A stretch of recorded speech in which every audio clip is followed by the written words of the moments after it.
The Belgian countryside lay shrouded in a thick blanket of fog on that December morning. The air, heavy with moisture and anticipation, held its breath. The silence was shattered by the guttural roar of engines. The 1st SS Panzer Division, spearheaded by the fearsome Panther tanks, was on the move. Their mission: pierce the American lines and capture the vital port of Antwerp.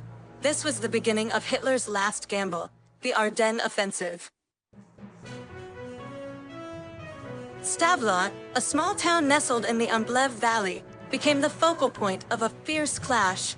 The German Panthers, with their superior firepower and armor, rolled through the town's narrow streets, taking the American defenders by surprise. The Americans, though initially caught off guard, fought back with tenacity, utilizing bazookas and whatever weapons they could muster. Stavelot became a cauldron of fire and steel. Leading the German advance was the ambitious and ruthless Lieutenant Colonel Joachim Peiper. Peiper's orders were clear: advance rapidly and seize the Meuse River bridges. However, his Panthers were gas guzzlers, and fuel was running dangerously low.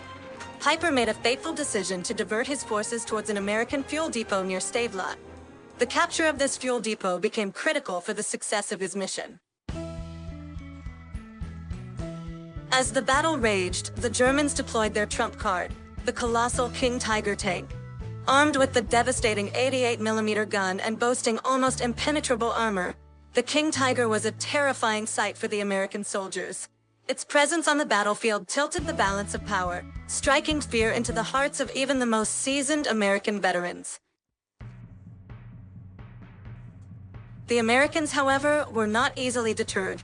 Utilizing their knowledge of the terrain, they set up ambushes in the dense forests surrounding Stavelot. M10 tank destroyers, armed with powerful 3-inch guns, lay in wait, targeting the vulnerable flanks of the advancing German tanks.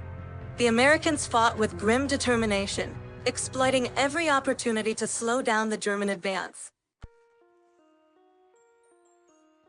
A bridge too far.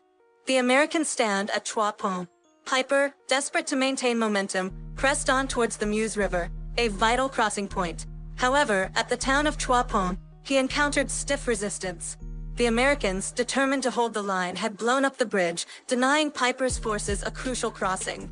The Germans were now stranded on the wrong side of the river. Their advance stalled.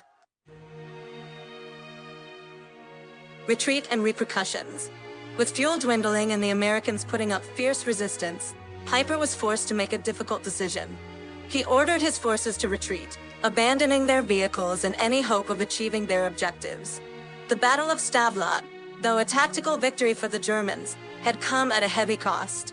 The delay they faced proved crucial in the grand scheme of the Ardennes offensive. Legacy of Stavelot.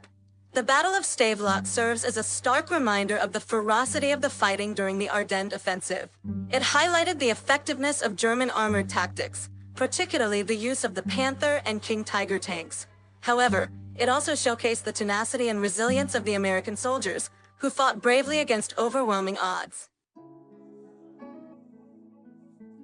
Remembering the Ardennes.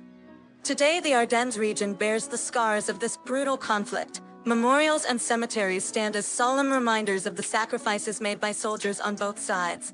The Battle of Stavelot, a small but significant chapter in the larger narrative of World War II, continues to resonate, reminding us of the human cost of war and the importance of remembrance.